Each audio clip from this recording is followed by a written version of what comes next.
3.2 Aggression, Jacob Tupper. And there we have it. Italy are the 2006 FIFA World Cup champions. I'm now joined by Jacob, a sports psychologist expert, to talk us through the game. Now, looking back at the game, this was quite an aggressive football match as a whole. Don't you agree? Thanks, but I'm going to have to disagree with you, as overall there are many strong tackles with a lot of force, perhaps more than usual, but this isn't exactly aggressive behaviour, as the players are acting within the rules of the game, and so are actually showing assertive behaviour.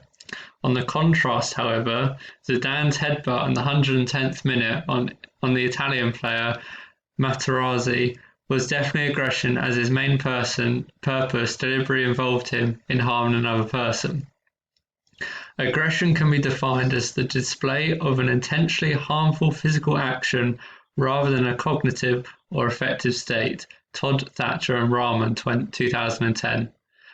This means that a performance has to physically act on their cognition, whether this is verbally or physically. Yet it isn't aggression if a player simply thinks about potentially aggressive actions and doesn't physically act upon this. For example, if a football player was to be frustrated due to another player constantly tackling them, they could have thoughts of wanting to harm their opponent, but wouldn't be aggressive as they don't act on these thoughts. Gill's criteria of aggression, 1986, describes 4 main criteria in which action could be classed as being aggressive. These include the behaviour being physical or verbal, it causes harm or injury to another person, the action is directed at a person, and if the action is intentional. This means that all 4 criteria need to be met for it to be believed to be aggressive behaviour, so a hard tackle in football where the player gains the ball wouldn't be aggressive, as although could possibly cause harm, the intention is to get the ball and not directly harm their opponent. But surely using a set of criteria to determine aggression is quite a broad thing. Are there no certain types of aggression? You're absolutely right. There are in fact many types of aggression, with the first being hostile aggression. This is when the performer's primary goal is to harm their opponent, with their actions not being within the rules of the game, with Zidane's headbutt as a clear example of this.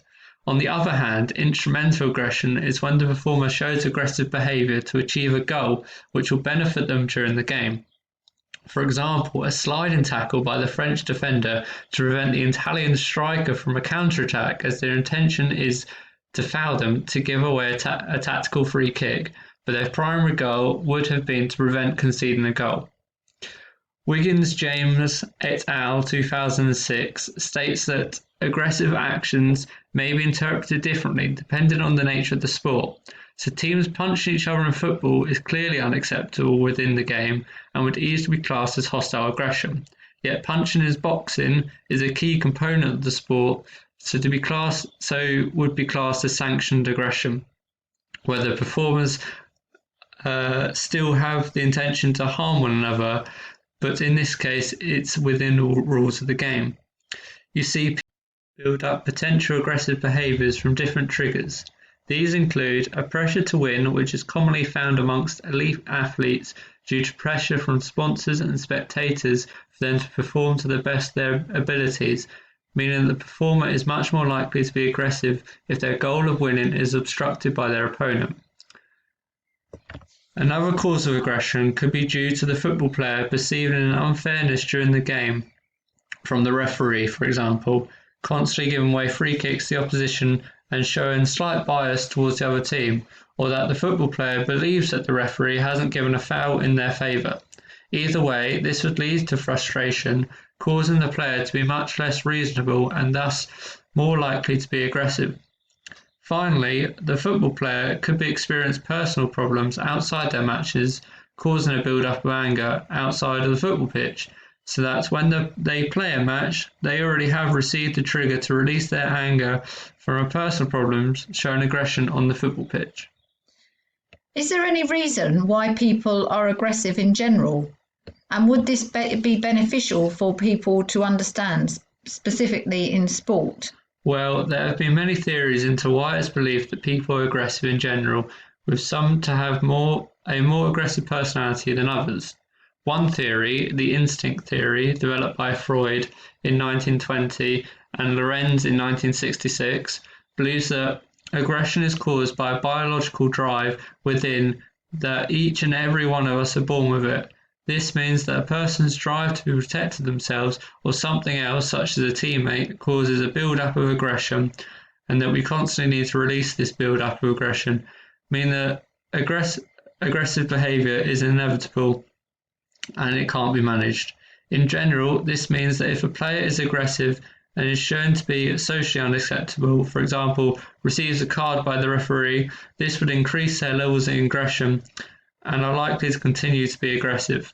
On the other hand, if the player is aggressive and gets away with it, so it is socially acceptable, it is believed that the player will experience catharsis, so they are much less likely to continue to be aggressive.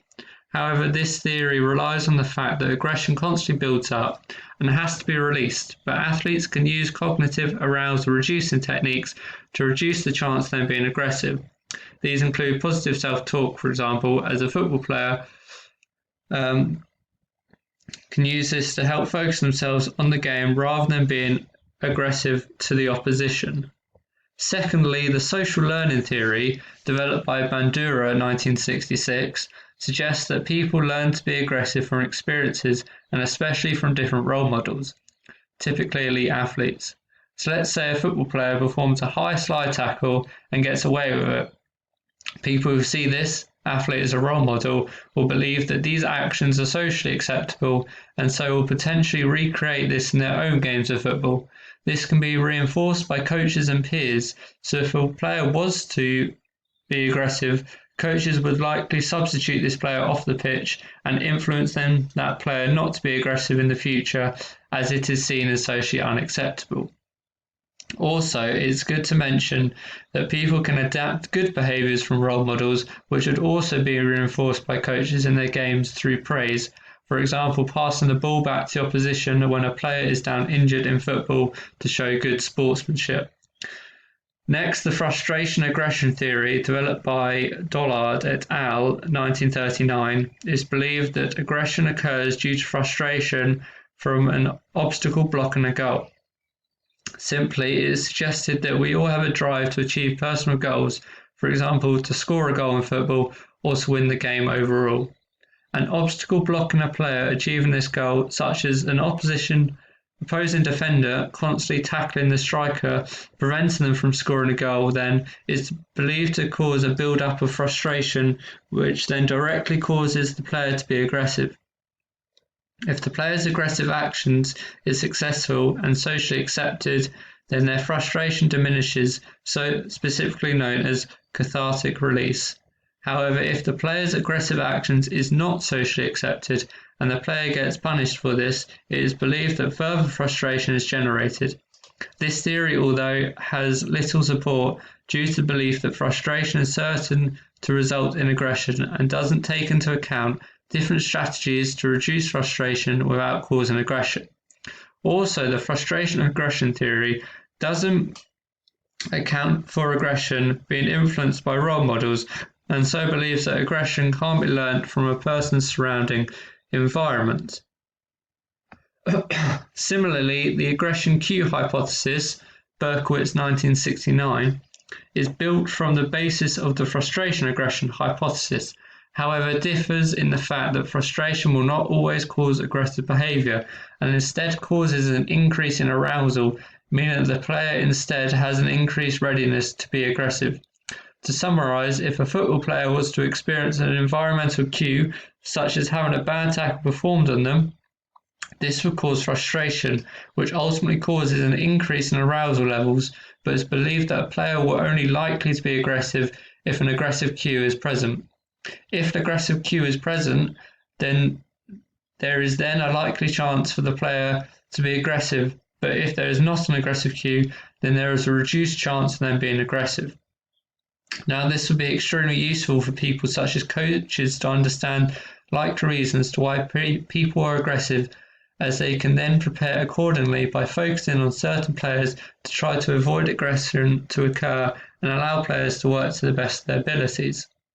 If a coach is aware of different stimuli that can potentially lead to aggressive behaviours such as rivalries, the opposition being aggressive, or players having high levels of arousal or anger, the coach can then focus on certain players by either talking to the player to calm them down or substitute them off the pitch to prevent them from being aggressive and likely receiving a yellow or red card. Obviously, aggression is a behaviour that needs to be discouraged within primarily non-aggressive sports. Are there any current strategies to help eliminate aggression? There are many different strategies in which people can help reduce overall chance of aggression occurring within sport. This involves strategies from players themselves, coaches and other people of authority, such as referees and governing bodies of that sport. Specifically for players, the primary solution in reducing their chance of aggression is to use different cognitive arousal reducing techniques to reduce their arousal levels. These include counting to 10 to avoid rushing into aggressive actions, positive self-talk to reassure themselves not to engage in aggressive behaviour, and also distancing from aggressive cues so it is much less likely for the player to be aggressive. For example, marking a different player when defending in football. For coaches, they can introduce strategies such as teaching players some arousal reducing techniques, which they can use on the football pitch, or punishing aggressive behaviours by substituting players who show aggressive actions off the pitch and so teaches the player not to be aggressive. Also, coaches can choose to avoid playing teams which would likely cause the players to be aggressive, such as rivalries and pre-season friendlies. Other strategies that have been introduced to help reduce aggression in sport include referees punishing aggressive behaviours by giving yellow and red cards to players, which can lead to potential bans on future games and fines, so they are less likely to be aggressive in the future. In extreme circumstances, from damaging and dangerous aggressive actions, governing bodies of the sport can give bans to certain players to prevent further aggressive actions from the player, and also prevent others that see them as role models from adapting their aggressive actions for themselves, as they understand that this would be severely punished.